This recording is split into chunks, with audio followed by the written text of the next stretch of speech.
Este es un mensaje del pastor John MacArthur, traducido y predicado en español para el mundo de habla hispana. El martes 11 de septiembre de 2001, todos presenciamos el ataque más devastador que jamás se haya perpetrado contra Estados Unidos, y las imágenes están profundamente grabadas en nuestra memoria y probablemente permanecerán por largo tiempo.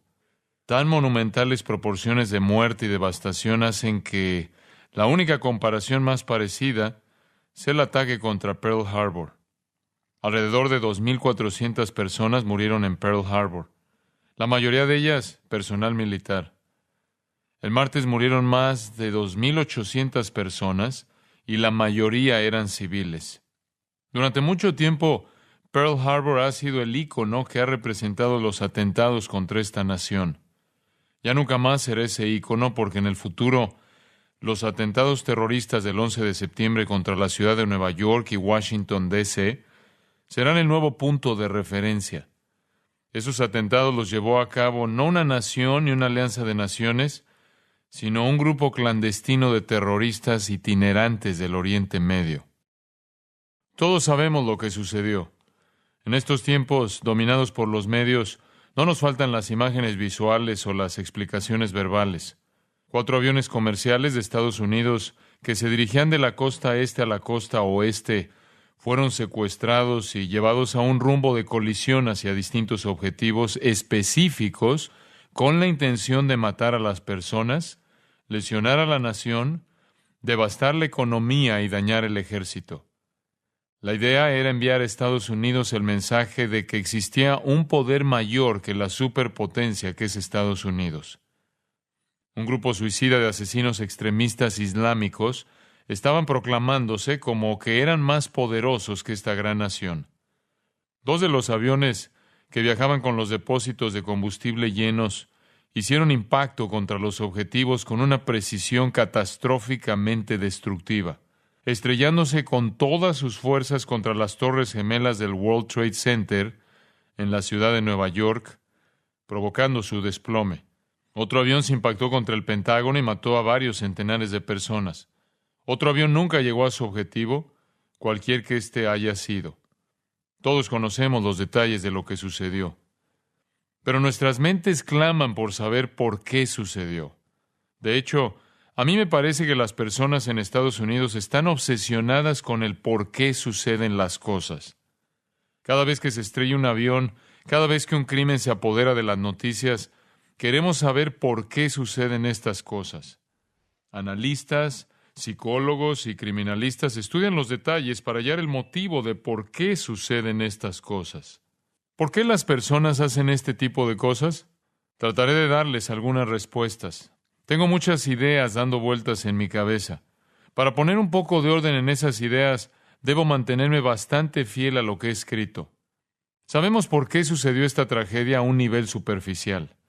Sabemos ahora que existe un grupo de terroristas altamente desarrollados y sofisticados en el Oriente Medio que constituyen la razón superficial e inmediata.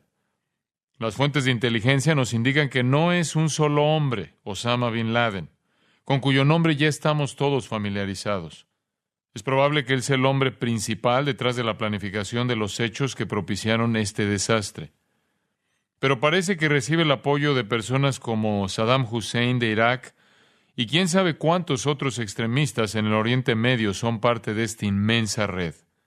Estos hechos nos catapultan inmediatamente a la tierra de la Biblia.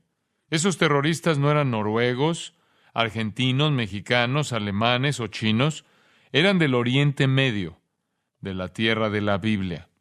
Una noticia de la Reuters desde Londres decía: el disidente saudita Osama Bin Laden advirtió hace 3 semanas que él y sus seguidores llevarían a cabo un ataque sin precedentes contra intereses de Estados Unidos por su apoyo a Israel. Abdel Bari Adwan, director de Al-Quds El Arabi, una revista semanal de actualidades en árabe con sede en Londres, dijo que los fundamentalistas islámicos encabezados por Bin Laden estaban casi con seguridad detrás de los ataques al World Trade Center en Nueva York. Es casi seguro obra de los fundamentalistas islámicos. Osama Bin Laden advirtió hace 3 semanas que atacaría intereses estadounidenses en un ataque sin precedentes, un ataque muy grande, dijo Adwan a Reuters. Personalmente, recibimos información de que él planeaba ataques muy grandes contra intereses de Estados Unidos, añadió. Recibimos varias advertencias de este tipo. No lo tomamos demasiado en serio y preferimos ver lo que sucedería antes de comunicarlo. ¿Quién es este hombre, Osama Bin Laden? ¿Qué cosa es la red de terroristas y qué los motiva a realizar esas atrocidades inconcebibles? Todos recordamos un anterior atentado terrorista, no desde la parte superior de la torre, sino desde abajo, contra el World Trade Center. Nos han hecho tomar conciencia en los últimos años de la ola de atentados terroristas contra las bases, los cuarteles y las fuerzas militares de Estados Unidos en el Oriente Medio y otros lugares.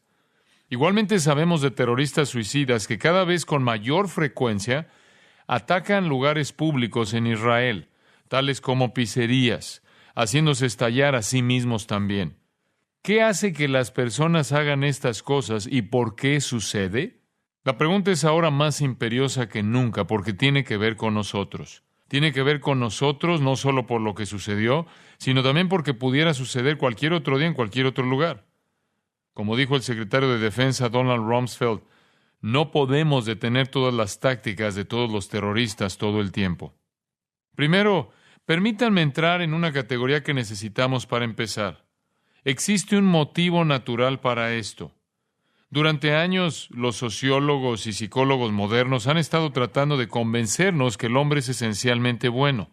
Pero eso no es cierto. El hombre es esencialmente malo. Es esencialmente perverso. Jeremías 17:9 dice, engañoso es el corazón más que todas las cosas y perverso. ¿Quién lo conocerá? En otras palabras, ¿quién es capaz de entender lo que hay en el corazón? Es tan perverso. En Romanos 3 se describe al hombre como una serpiente venenosa en el versículo 13, y en el versículo 15 como un asesino cuyos pies se apresuran para derramar sangre. Solo hay que examinar la historia de la humanidad para hallar prueba de esta verdad. La historia del mundo está llena de masacres. Se manifiesta no solo en acciones criminales individuales, sino en acciones criminales colectivas y nacionales. El hombre es por naturaleza un asesino. Lo vemos en las acciones terroristas en el mundo de hoy. Lo vemos en las sociedades tribales y en las ciudades modernas del mundo. El hombre es un asesino. El primer crimen en la Biblia se registra en Génesis 4:8. Caín asesinó a su hermano y le impuso a la vida humana ese innoble comienzo. ¿Por qué sucede esto? La epístola de Santiago nos ayuda a encontrar una respuesta. Al comienzo del 4º capítulo de la carta de Santiago, él hace en esencia la misma pregunta que nosotros estamos haciendo, que nuestra cultura está haciendo, que el mundo está haciendo. El capítulo comienza de la siguiente manera, en el versículo 1. ¿De dónde vienen las guerras y los pleitos entre vosotros?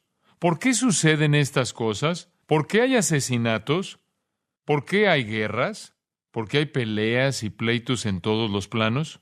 La respuesta aparece de inmediato ahí en el versículo 1. ¿No es de vuestras pasiones las cuales combaten en vuestros miembros? Miembros incluye la naturaleza física y espiritual de los seres humanos. Son los placeres dentro de uno los que generan las guerras. ¿Cuál es la fuente de las guerras? La palabra griega polemos, que se traduce guerras, se refiere a una prolongada situación de conflicto. ¿Cuál es la fuente de los conflictos? Mache, traducida pleito, se refiere a peleas independientes e individuales. ¿Qué causa esas peleas y conflictos? Todo es cuestión de los placeres. En griego es hedone, de donde obtenemos la palabra hedonismo, que significa el ansia de amor a sí mismo, el ansia de alcanzar lo que uno desea. El hedonista es alguien que vive para alcanzar el amor a sí mismo, vive para satisfacerse a sí mismo, para obtener lo que desea y para tomar lo que lo llena. Las guerras empiezan porque las personas quieren cosas para sí mismas y alguien se interpone. El versículo 2 elabora aún más esta verdad. Codiciáis y no tenéis. Ese es el problema. Usted tiene una compulsión hedonista, pero ésta se malogra. Lo que desea se convierte en una guerra dentro de usted. Eso es cuanto usted lo desea.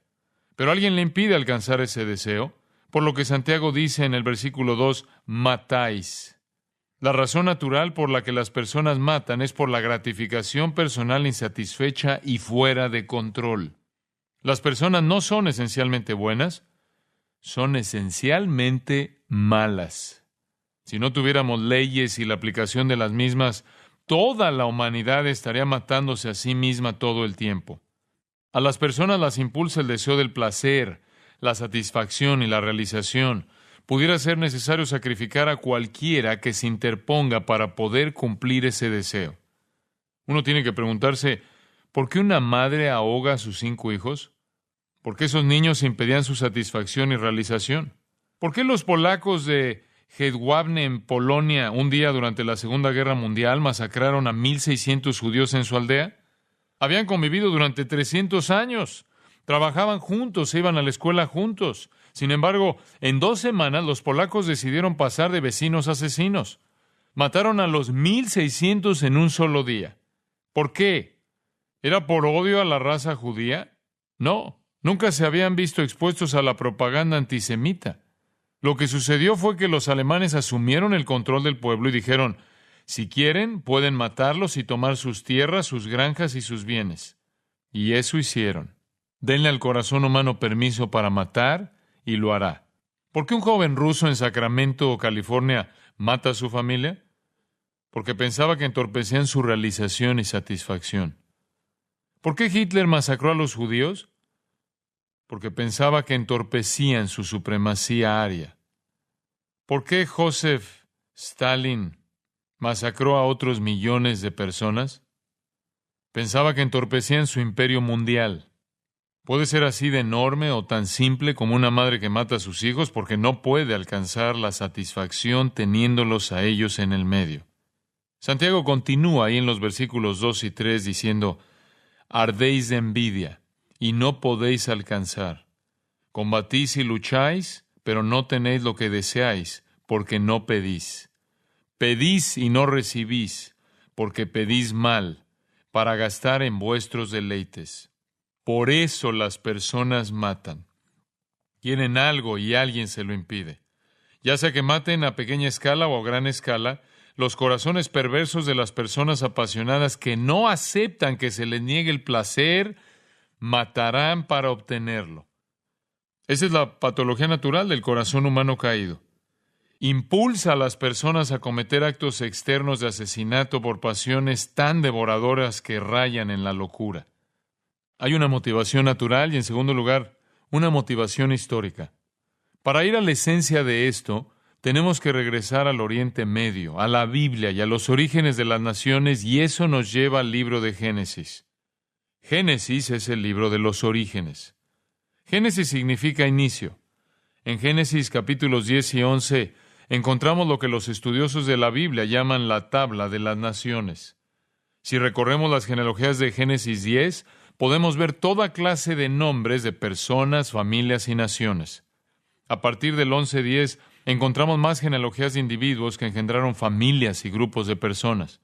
Es un registro de la sociedad primitiva tal como se desarrolló desde la época de Noé. Recuerden cómo Dios inundó al mundo entero, según se registra en Génesis capítulos 6 al 9, y salvó a solo 8 personas: Noé, su esposa, sus 3 hijos y sus 3 esposas. 8 personas bajaron del arca y repoblaron el mundo. El capítulo 10 enumera las generaciones que surgieron de Noé por medio de sus 3 hijos, Sem, Cam y Jafet. Jafet, el hijo mayor, engendró lo que se conoce ahora como los pueblos indoeuropeos, como lo vemos en Génesis 10, 2 al 5. De Jafet surgieron los que viven en Europa hasta la India, incluyendo a los de Rusia y quizá los que cruzaron el mar de Bering y poblaron América del Norte y Sudamérica, los pueblos nativos.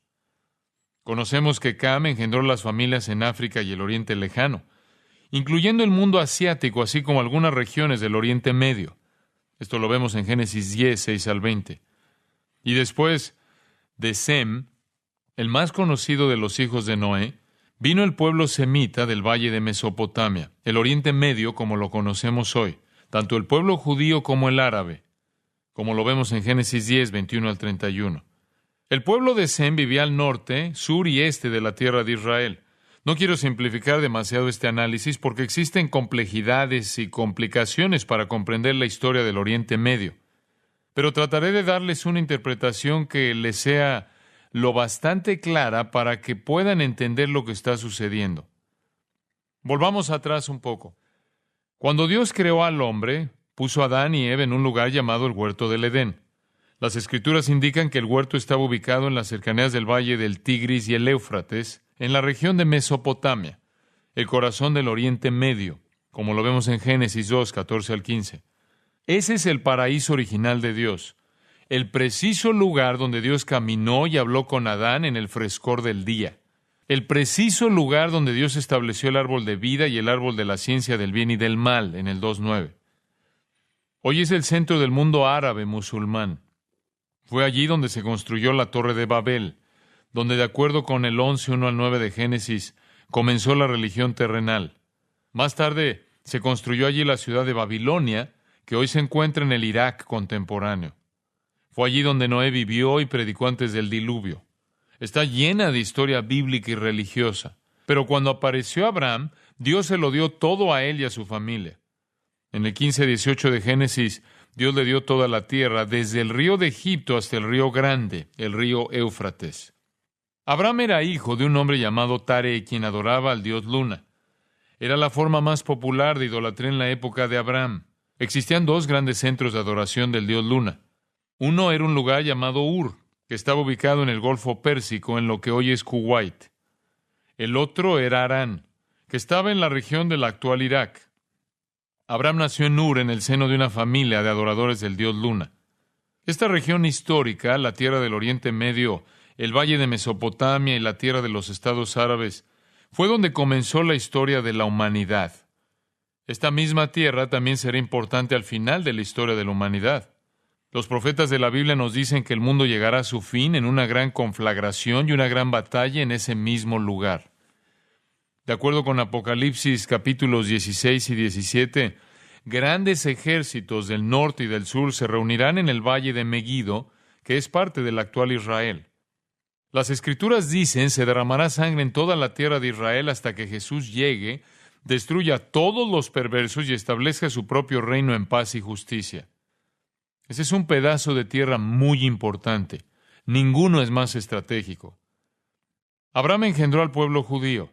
En Génesis 12, 1 al 3, Dios le dijo a Abraham, quien era conocido entonces como Abraham sin H intermedia, y le dijo, vete de tu tierra y de tu parentela y de la casa de tu padre a la tierra que te mostraré, y haré de ti una nación grande, y te bendeciré y engrandeceré tu nombre y serás bendición. Bendeciré a los que te bendijeren, y a los que te maldijeren maldeciré, y serán benditas en ti todas las familias de la tierra. En Génesis 15, 18 al 21, Dios le da a Abraham detalles sobre su promesa de darle tierra.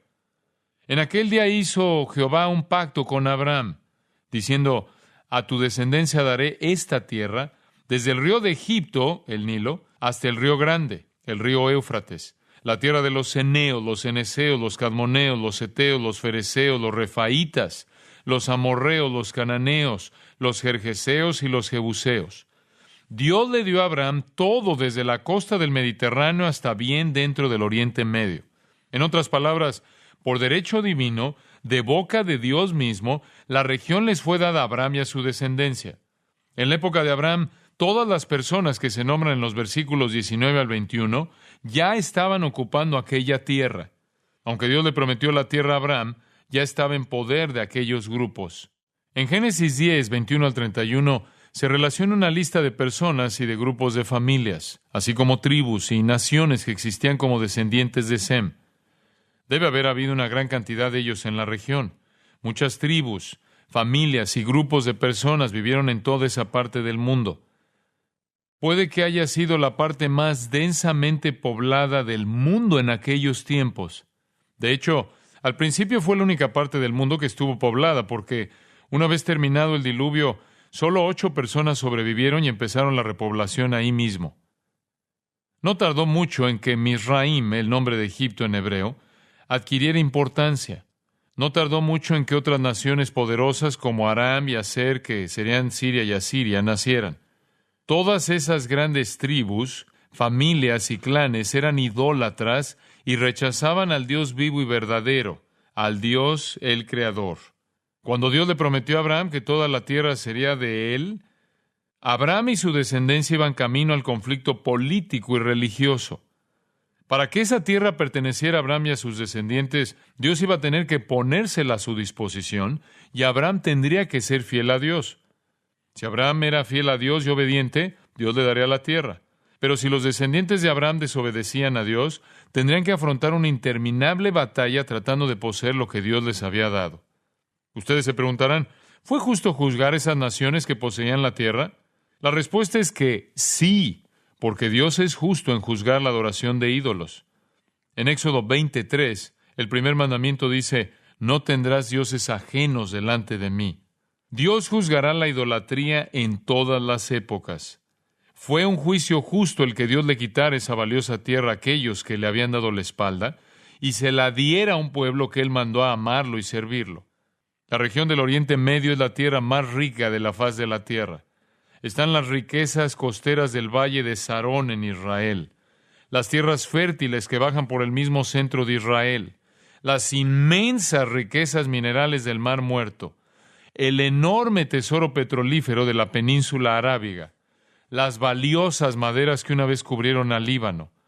Hay que añadir las fértiles planicies del Valle de Jordán, una productividad sin par y una increíble riqueza química en el Mar Muerto. Dios se los dio todo a ellos. Si lo obedecían, tendrían esas tierras. Los pueblos idólatras de aquella tierra iban camino a un enfrentamiento con Israel. La razón por la que Israel nunca ha podido poseer esa tierra que recibieron es porque Israel no ha sido fiel a Dios. Pero algún día, como dice Zacarías 12:10, mirarán a mí, a quien traspasaron, y llorarán como se llora por hijo unigénito.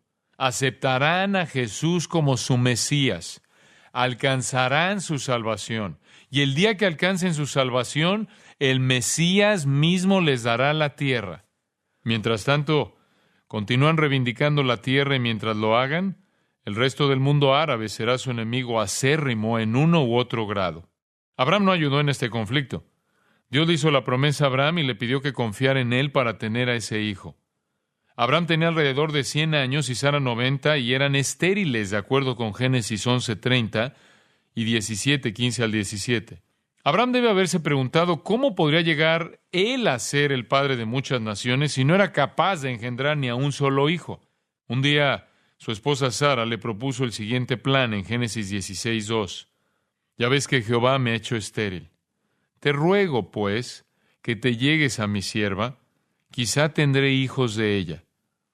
En un acto de desconfianza hacia Dios, Abraham siguió el plan de su esposa.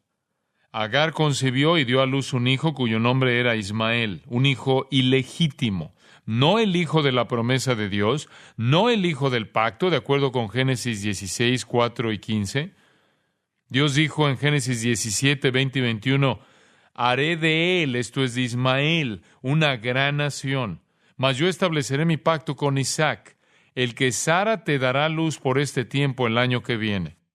Tuvo a Isaac y por medio de él surgió el pueblo judío, pero por medio de Ismael surgieron más enemigos. 12 tribus nómadas que vivían en el norte de Arabia, de acuerdo con Génesis 25, 13 al 16. Y para empeorar las cosas, Génesis 27, 30 al 40, nos dice que Esaú, hijo de Isaac, fue rechazado por su padre. De Esaú nacieron más pueblos que no estaban incluidos en la promesa, surgiendo así más enemigos. El Oriente Medio está lleno de descendientes de todos esos pueblos que disputan el derecho declarado de Israel a la promesa abrámica. Dios quería que Israel eliminara esos pueblos perversos, idólatras y adúlteros. Quería que Israel lo hiciera cuando lo sacó de Egipto, después de haber estado 400 años en cautiverio, como lo vemos en Éxodo 23, 23 al 33 y Hechos 7, 6. Dios levantó a Moisés para que los sacara. Los llevó al desierto, pero el pueblo fue incrédulo. Y de acuerdo con 1 Corintios 10, 10, 11, toda aquella generación murió en el desierto porque cometió idolatría. Cuando surgió una nueva generación, Dios los llevó a la tierra prometida, la tierra de Canaán. Como parte de la promesa, tenían que destruir a los habitantes idólatras de la tierra, como lo vemos en Josué 1, 1 al 9. Ya Dios había demostrado en la historia que Él destruiría a los impíos, como lo mostró en Génesis capítulo 6. Ahogó al mundo entero en el diluvio. Ahora Israel y no el agua sería el arma de Dios para librar a la tierra de la idolatría. Sí triunfaron sobre Egipto. Todo el ejército egipcio se ahogó y las grandes plagas que sobrevinieron a Egipto causaron enormes cantidades de muertes, como lo vemos en Éxodo capítulo 7 al 11. Deuteronomio 3 muestra que conquistaron las tribus de la parte alta del Jordán y estaban listos para entrar en la tierra de Canaán y conquistar. En cambio, fueron a la tierra de Canaán y fueron derrotados. Fueron derrotados en un lugar llamado Ai porque había pecado en el campamento, como lo muestra Josué capítulo 7. Nunca hicieron lo que el Señor les dijo que hicieran. Nunca se convirtieron en la espada de Jehová. Por tanto, allí estaban en medio del conflicto, amenazados constantemente por los vecinos que los rodeaban. Sin embargo, debe haber una advertencia. El pacto de Dios con Israel no ha sido roto y sigue siendo verdad que la nación que bendice a Israel es bendecida y la nación que maldice a Israel es maldecida, como lo dijo Dios en Génesis 12:3. Cualquier nación que amenace la existencia de Israel caerá bajo el juicio de Dios. Esto se repite en las Escrituras en Salmos 121, 125 y 129 y en Isaías 43. Por ende, la razón histórica de los actos terroristas está clara. El conflicto se remonta a las tensiones entre el pueblo árabe y los descendientes de Abraham. 250 millones de ellos rodean a 5 millones de judíos. Los judíos creen que es su derecho divino poseer la tierra, pero no pueden tomarla porque Dios no les da la tierra a menos que se alejen del pecado y abracen al Mesías. Todo el mundo está en contra de Israel en el Oriente Medio, hasta Satanás. Si ustedes lo cuestionan, lean Apocalipsis 12, donde verán una descripción de Satanás tratando de destruir Israel. Entonces, las Escrituras dicen que los descendientes de Ismael, de acuerdo con Génesis 16:12, delante de todos sus hermanos habitarán. Todas estas personas están tratando de convivir en el Oriente Medio y ahí está el pequeño Israel, el pueblo del pacto, rodeado de pueblos con la destrucción dándoles vuelta en la cabeza. En los tiempos bíblicos, estos diversos grupos de personas quedaron separados. Eso ayudó a mantener la paz de manera natural. Es un sistema de contrapesos y salvaguardias. Cuando todo el mundo hablaba un solo idioma y era del mismo parecer en la batalla, Dios los esparció, separó los idiomas y los diseminó por todo el mundo, como lo vemos en Génesis 11:9.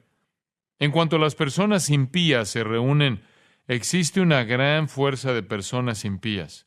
Se convierten en una gran fuerza de maldad rotunda y desenfrenada.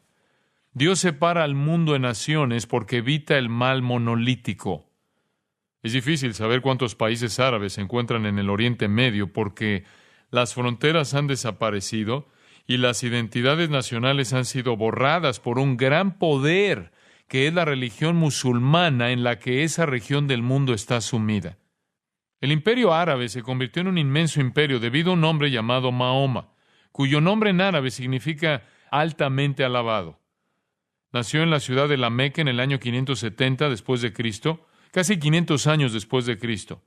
Desea ser descendiente directo de Ismael. ¿Eso encaja? Este Mahoma se convirtió en la fuente del Corán, que es el libro sagrado del Islam. En el año 622 se estableció en Medina, y esa fecha se convirtió en la fecha oficial del comienzo del calendario islámico. Durante los primeros 100 años después de Mahoma, el mundo árabe se unificó en grado sorprendente, ya que esa parte del mundo sucumbió al poder del Islam, sobre todo por el filo de la espada.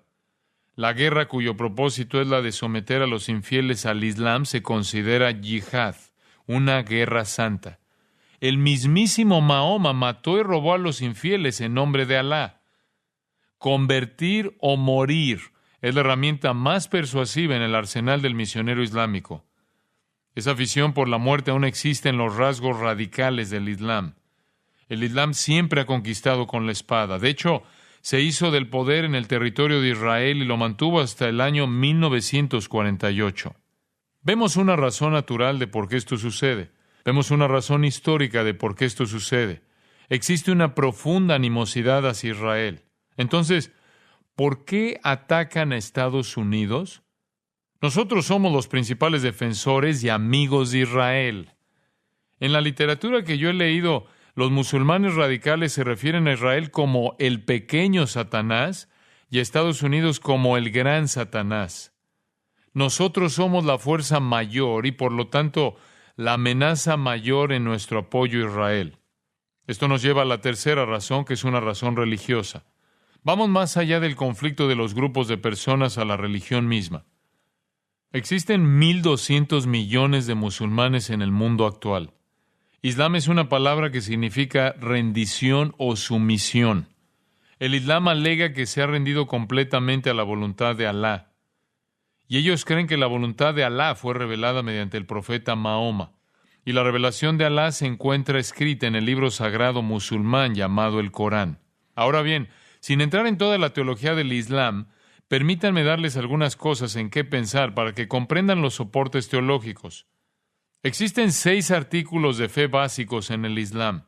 Si fuéramos a crear una afirmación doctrinal islámica, sería de la siguiente manera. Número 1. Los musulmanes creen que Alá es la única y verdadera deidad. No es una trinidad, no es el Dios del Antiguo Testamento y no es el Dios del cristianismo. Número 2. Los musulmanes creen que el Corán es el libro más sagrado. El Islam reconoce otros libros sagrados, pero solo el Corán es puro. Número 3. Mahoma es el más grande de los profetas de Alá. Según la literatura islámica, Alá envió a miles de profetas, Jesús es uno de ellos, pero Mahoma es el más grande de los profetas. Número 4. Los musulmanes creen en los ángeles de Alá. Número 5. Alá ha predeterminado todas las cosas por decreto inalterable. Alá es totalmente soberano y el destino de todas las personas está predeterminado por Alá. Número 6. Los musulmanes creen en un día de juicio cuando todos los muertos resucitarán para ser juzgados por Alá y serán juzgados de acuerdo con sus obras. Ningún musulmán puede saber con certeza dónde va después de la muerte. Alá decide el destino de todas las personas por medio de una clase absoluta y arbitraria de determinismo. La mayoría de los musulmanes se aferra a la esperanza de que las buenas obras pesarán grandemente en la balanza de justicia de Alá, pero no existen garantías. Esos son los 6 artículos de fe básicos. Luego hay 5 deberes llamados los pilares del Islam. Estas son prácticas religiosas obligadas. En primer lugar, recitar la declaración de fe islámica conocida como Shahada.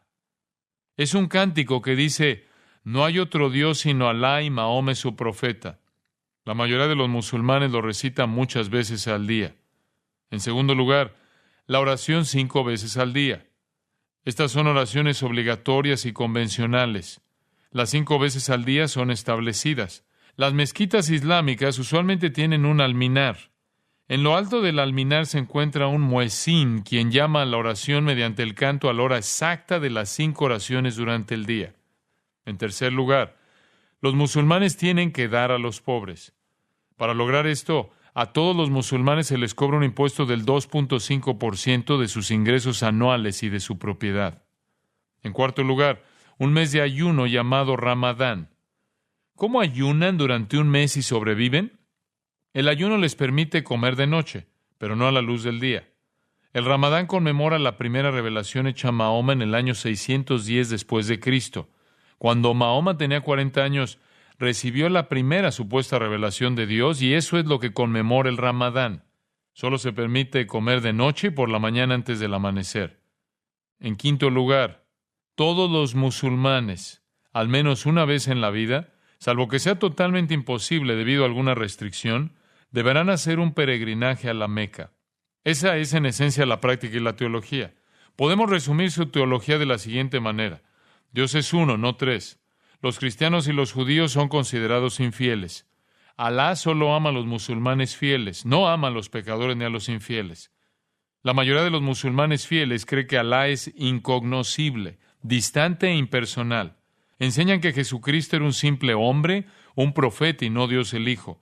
El que afirme la deidad de Cristo lo ha convertido en un segundo Dios. Este es un pecado imperdonable llamado shirk en el Islam, y hará que una persona vaya al infierno eternamente. Por ende, para un musulmán es difícil ir a Cristo porque ha sido programado toda su vida para que si alguna vez reconoce a Jesús como Dios, vaya al infierno por siempre. Asimismo, su teología niega que Jesús muriera en la cruz porque afirman que Él era un profeta de Alá y Alá nunca permitiría que eso sucediera a uno de sus profetas. Por lo tanto, no murió en la cruz. Por lo tanto, no resucitó de los muertos y nunca regresará. Enseñan además que nadie puede alcanzar la salvación sino el musulmán, aunque el musulmán nunca puede saber si tiene salvación. Al final, solo los musulmanes la tendrán. Eso es sumamente desgarrador. El Islam no tiene salvador. Muere sin tener la manera de saber hacia dónde van. La teología musulmana no tiene la expiación de pecados y por lo tanto ninguna base para el perdón. Nunca olvidaré una conversación que tuve en un avión con un hombre que era musulmán. ¿Usted peca?, le pregunté. Por supuesto, todo el tiempo, contestó. ¿Qué será de las personas que pecan?, le dije. ¿Pudieran ir al infierno? ¿Por qué sigue haciéndolo?, le pregunté. No puedo parar, respondió. ¿Tiene alguna esperanza?, le pregunté. Y esto fue lo que me respondió. Espero que el Dios me perdone. ¿Por qué haría eso?, dije. No sé, me dijo. Ni expiación, ni base del perdón, ni Salvador. Nosotros tenemos un gran mensaje para ellos. Hay un Salvador. ¿De dónde vino esta doctrina? Viene directamente del infierno. Esta es una de las doctrinas del demonio. Mahoma se crió en la Meca. Era miembro de la tribu llamada Quraysh. La región en la Meca, en la época de Mahoma, era idólatra. Adoraban a 360 ídolos, así como a una prominente piedra negra que, según el Corán, Gabriel le dio a Abraham. De acuerdo con la tradición islámica, cuando Mahoma era niño, el arcángel Gabriel lo visitó y le abrió el pecho, le sacó el corazón, lo limpió y lo volvió a colocar en su lugar. Aquí tenemos a Mahoma creándose en la Meca con 360 dioses, pero Satanás estaba obrando en él para inventar una religión que le pondría fin a la división y reuniría a todo el mundo en un gran e inmenso esfuerzo para